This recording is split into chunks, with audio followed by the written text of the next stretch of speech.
Welcome all to a video I never thought I was going to make on this channel. For those who don't know who I am, my name is Bloodwasted.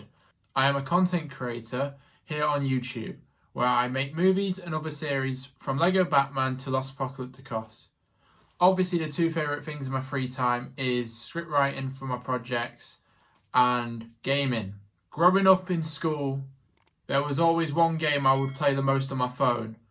This was just before school went to change their rules to having no phones on the playground. If you were caught with them, then God help you all. That one game was obviously Five Nights at Freddy's and Five Nights at Freddy's 2. I say them two specifically because Five Nights at Freddy's 3 wasn't out yet. So I am a fan of the franchise. However, if most of us remember back around them years, FNAF, like around the FNAF peak, we remember a familiar announcement that Warner Bros. Was going to make the Five Nights at Freddy's movie. But we never heard nothing about it. We never heard nothing about it. Then after many pushbacks and further delays, in 2023, we got it. And on the 28th of October, I went to watch the FNAF movie with my brother. Hopefully now it's been quite a long time for others to have seen it. But I will leave a spoiler warning towards the parts that I'll be talking about it in more detail.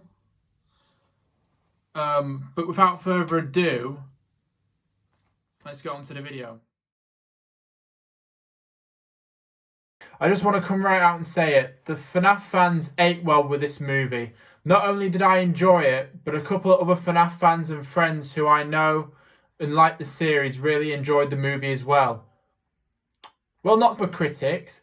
They hated this movie with a 25% of Rotten Tomatoes. By the time I'm writing this script anyways. And the audience has rated it at 90%. This is kind of like a problem that we had with the Mario movie. Has anyone else noticed that?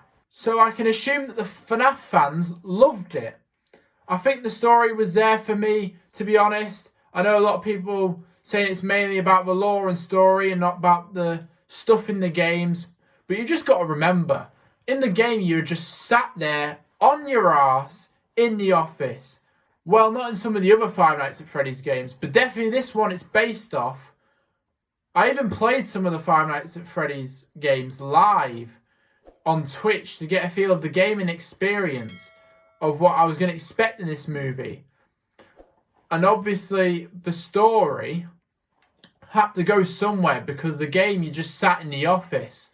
I thought the acting was great. I think Matthew Lillard, who I know from such roles as Stu from Scream and fucking Shaggy, of all people, Shaggy,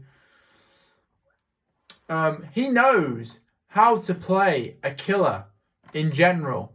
And overall, his unhinged performance was amazing. And the rest of the cast too. And another thing that really sells this movie for me is the set design and animatronics.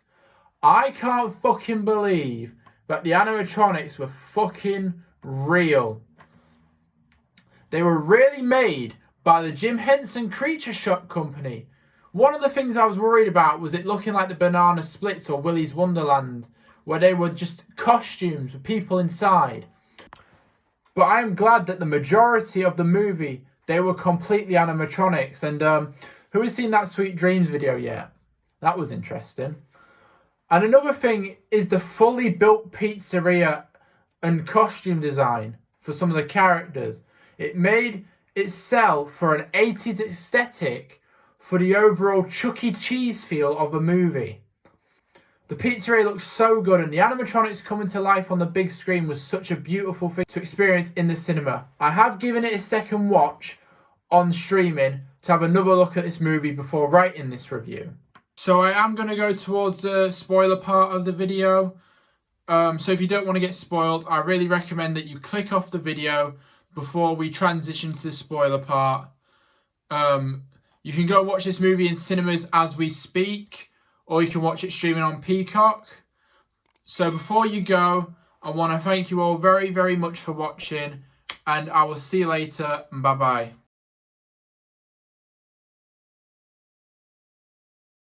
So now we're on the spoiler section of the video, so now we can talk about more into this movie, and I feel I have free range to say stuff without ruining it for others. First of all, Doug is definitely an underrated character and needs some proper lore in the FNAF games and books at some point. Make this man an animatronic in the sequel. Now, I thought the dream theory was an interesting way to have in this movie, towards the story seen as it's a topic in the FNAF community, and Mike trying to figure out his past of his brother's kidnapping through his dreams to remember more and more things was definitely an interesting take. William Afton, who was played by Matthew Lillard, of course, I mentioned this earlier, he was very unhinged, like I said before. When you see him in the spring Bonnie suit, looking down at Mike as he says about killing his brother was fucking great. They fucking did the Springlock scene. Oh my god, I'm so glad they did it in this movie. I was expecting it to happen, but seeing it actually happen gave me a different emotion. I was actually really enjoying that scene. I really liked it. For a 15 plus movie in the UK and a 13 plus everywhere else, I think they didn't shy away from things like the kills. The babysitter character, Max, I believe, in the scene with Freddy was absolutely shocking. I can't believe it happened. I remember feeling so shocked and happy at the same time. Happy because I'm glad they did something. They did the bite in some way. Not because I'm a psychopath. Now, I know one of the controversial things people didn't like about the movie, so I hear around the internet apparently, was the fort scene. And personally, I know my little brother didn't like this scene either. When we went to see the movie, he didn't really like it at all. But I can see what they were trying to do in some ways. Like, guys, they were kids before they died. Like, it was some way to show the audience that deep down behind the animatronic hunting mode being controlled by the yellow bunny, they were still kids. They just wanted to be a free spirit. Another thing as well I liked was the Easter eggs in this movie was insane. Definitely a lot hidden away for some of the FNAF fans to find and talk about after the movie was done. I remember talking to Grandapug about how I saw Shadow Freddy, and he actually didn't see it the first time he watched it, and when he watched it a second time, he saw it. Also, Balloon Boy was a little shit. Them fucking jump scares got me. But only once. Never again, Balloon Boy, until we meet again. It's crazy, like, I can't actually believe the movie is out now and we can finally see it. After all the delays and the years we had to wait, it's finally here. And as a FNAF fan, I can definitely say it was definitely worth the wait. I really hope you enjoyed this because I never really did a movie review before, especially on this channel. I just thought, like, I make a lot of movies, so why didn't I just review one for once and see how it went?